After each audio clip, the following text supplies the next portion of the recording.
দুইটি কাজের অভ্যাস করুন, অকাল মৃত্যু থেকে আপনি বাঁচতে পারবেন। বর্তমানে অনেকেই দুশ্চিন্তা করতে করতে স্ট্রোক করে, হার্ট অ্যাটাক করে, বিভিন্ন ধরনের টেনশন করতে করতে তার ভিতরে আস্তে আস্তে চুল পেকে যায়, রোগ বাসা বাঁধে। সুতরাং এই মৃত্যু থেকে যদি আপনি বাঁচতে চান তাহলে আপনি দুইটি কাজ করবেন। এক নাম্বার হচ্ছে মানুষকে হেল্প করবেন। অন্যান্য যে সকল মানুষগুলো আছে তাদেরকে আপনি হেল্প করার চেষ্টা করবেন, তাহলে আপনি ভালো থাকতে পারবেন। যত সম্ভব মানুষ যদি আপনাকে কষ্ট দেয় আপনি ক্ষমা করে দেন, মানুষকে হেল্প করেন, মানুষকে সহযোগিতা করেন। মানব কল্যাণের মতো বড় কাজ আর হতে পারে না। সুতরাং আপনি মানবতার পাশে দাঁড়ান, মানবতার কাজ করেন, মানুষকে হেল্প করেন। আর দ্বিতীয় নাম্বার হচ্ছে বেশি বেশি করে আল্লাহর কাছে দোয়া করেন। দুশ্চিন্তা করবেন না, টেনশন করবেন না।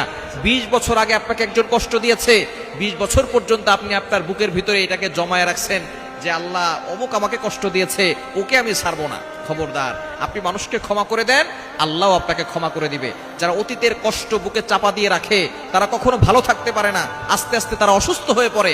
সুতরাং সুস্থ থাকতে চাইলে, অকাল মৃত্যু থেকে বাঁচতে চাইলে আপনি অবশ্যই মানুষকে ক্ষমা করে দিবেন এবং মানুষকে হেল্প করবেন, মানুষকে সাহায্য করবেন, সহযোগিতা করবেন, আর বেশি বেশি করে আল্লাহর কাছে দোয়া করবেন।